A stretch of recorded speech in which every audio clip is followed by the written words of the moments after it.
Good afternoon, Peter from Magali's farm. It is a lovely, nice and humid late afternoon, and I'd like to give you a little update on our pasture and where we are at the moment. So, in the end of winter, which was August, September here by us, we left a seed bank in the pasture.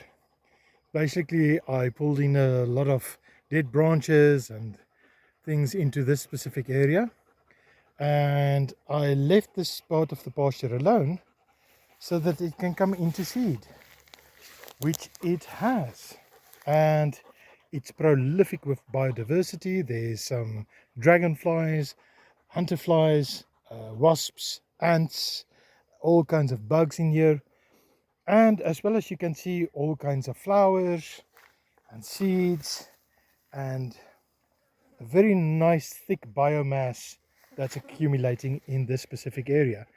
And even with the dried logs and branches that's here, that's slowly decomposing and breaking down and forming a nice thick biomass area there that gives protection for all kinds of lizards and hedgehogs and all the other kind of things that might be in this area. And this whole area here, this whole strip, compared to what the overgrazed areas of the pasture is looking like. And I'm saying overgrazed because this has actually been overgrazed. It's been overutilized. We had no choice. At some stage there was just no feed left for the chickens, so we had them in this specific area. And as you can see, the length difference, this is maybe about 20 centimeters high now, and only now coming into seed, and it's almost a monoculture. Not quite. There's quite a few herbaceous plants in between here, and there are some other kind of broadleaf grasses which is in between, but it's mostly just the cynodon at this stage. Whereas if we just move over to here, back to the seed bank that we left, there are so many gorgeous grasses in here, so much variety, different colors. Well, there are a few weeds, unfortunately, like the pom-pom weed, so pretty, but oh, so invasive, it's not even funny. What I do with these usually is just break off the seed pods, that way they don't spread their seeds. But like I say, it's such a gorgeous little herbaceous weed, but not ideal for the pasture. So usually, like I say, I just break off all the little flower pods, and that way it won't come to seed. But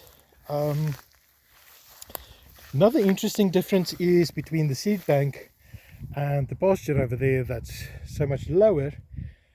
The moment you walk in here, you can actually feel at your ankles, you feel a temperature drop, because thick pasture like this that has quite a high, I mean, some of the grasses in here is 1.5 meters, and that shade that it provides for the ground means that your soil level stays cool and damp, compared to where it heats up a fair amount in the open pasture over there, where you do get a little bit of heat buildup, and also you lose a lot of moisture from that whole area, just evaporates off, compared to this specific area.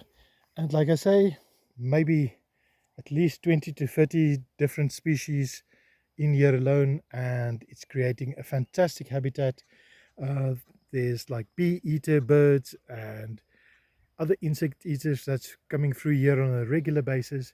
And like I say, especially in the evening and just before nightfall, this whole area is buzzing with dragonflies, which is usually a very good indication that there's no poisons, especially insecticides, within a specific area of the pasture.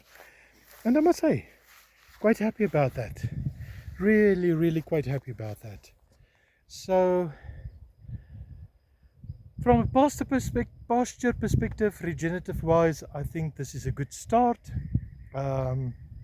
We can now extend this portion that we have here with the seed bank. We can extend next year, next winter.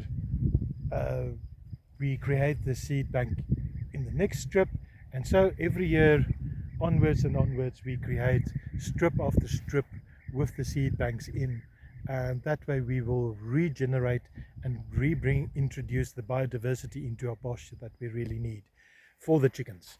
But for the time being, everybody's enjoying. The chickens are up there in the various coops. The dogs are laying in the shade because, like I say, it's quite humid. Not particularly hot today, but fairly humid still. And we're just enjoying this magnificent greenery, which wasn't here 2 months ago. And it's incredible to see what a little bit of rain can do to the pasture. So yeah, from me, until next time, when we give you the next update, have a lovely day.